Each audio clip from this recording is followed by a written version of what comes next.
दिल्ली विधानसभा चुनावों का काउंटडाउन शुरू हो गया है।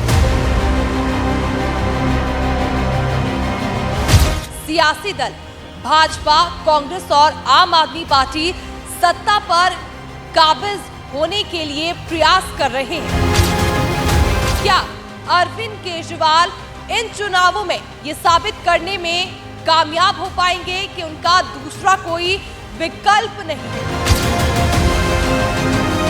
आम आदमी पार्टी ने बेहतरीन प्रदर्शन इन चुनावों में किया और जीत की हैट्रिक लगाई, लेकिन ये चुनाव काफी अलग है। दिल्ली विधानसभा चुनावों का काउंटडाउन शुरू हो गया है। अब चंद रोज ही मतदान और मतगणना के लिए बचे हुए हैं। ऐसे में सियासी दल भाजपा, कांग्रेस और आम आदमी पार्टी सत्ता पर काबिज होने के लिए प्रयास कर रहे हैं। तो वहीं बात करेंगे दिल्ली के पूर्व मुख्यमंत्री और आप संयोजक अरविंद केजरीवाल की, जिन्हें लेकर बहुत सी चर्चाएं इस समय दिल्ली में चल रही है, जिनमें सबसे प्रमुख है क्या अरविंद केजरीवाल इन चुनावों में ये साबित करने में कामयाब हो पाएंगे कि उनका दूसरा कोई विकल्प नहीं है, या फिर यूं कहे क्या Arvind Kejriwal there is no alternate की ताकत दिखाने में कामयाब हो पाएंगे।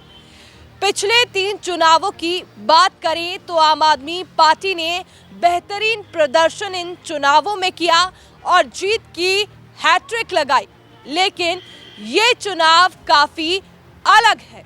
अब एक बार फिर से अरविंद केजरीवाल की पार्टी दिल्ली के मैदान में डटकर खड़ी हुई है और चौथी बार सरकार बनाने का दावा आपकी तरफ से किया जा रहा है। हालांकि भाजपा, कांग्रेस उनके विजय रथ को रोकने के हर संभव प्रयास में जुटी हुई है, लेकिन बावजूद उसके आप पार्टी मजबूत स्थिति में नजर आ रही है। वैसे आपके सामने इस चुनाव में कई चुनौतियां भी है, जिनमें सबसे अहम है एंटी इनकम्बेंसी, जिसको भुनाने का प्रयास भाजपा और कांग्रेस द्वारा किया जा रहा है। वहीं केजरीवाल भी दोनों पार्टियों द्वारा सीएम पद के लिए नाम का ऐलान न करने को लेकर उनसे बार बार सवाल पूछ रहे हैं, जिस पर दोनों दल चुप्पी साधे हुए हैं। दूसरी तरफ केजरीवाल की आप पार्टी की मजबूती की मुख्य वजह है बिजली, पानी, शिक्षा, स्वास्थ्य जैसी मूलभूत सुविधाएं दिल्ली वासियों को मुफ्त में मिलना, क्योंकि दिल्ली की मुफ्त की सुविधाओं को बीजेपी रेवड़ी कहती रही है और अब अरविंद केजरीवाल भी उसी लहजे में समझाते हैं कि अगर बीजेपी आई तो रेवड़ी बंद हो जाएगी और हर परिवार पर 25,000 का अतिरिक्त बोझ पड़ेगा, जिसके चलते अरविंद केजरीवाल दोनों दलों पर हावी होते नजर आ रहे हैं, जिसके चलते जनता में चर्चाएं हैं कि अरविंद केजरीवाल अपनी ताकत को बिहार में नीतीश, पश्चिम बंगाल में ममता बनर्जी और देश में नरेंद्र मोदी की तरह बरकरार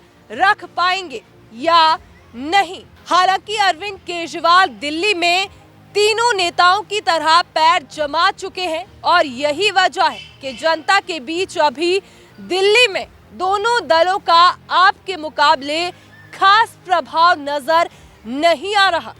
वैसे ये तो अब मतगणना के बाद ही पता चलेगा कि दिल्ली की गद्दी पर कौन सुशोभित होता है।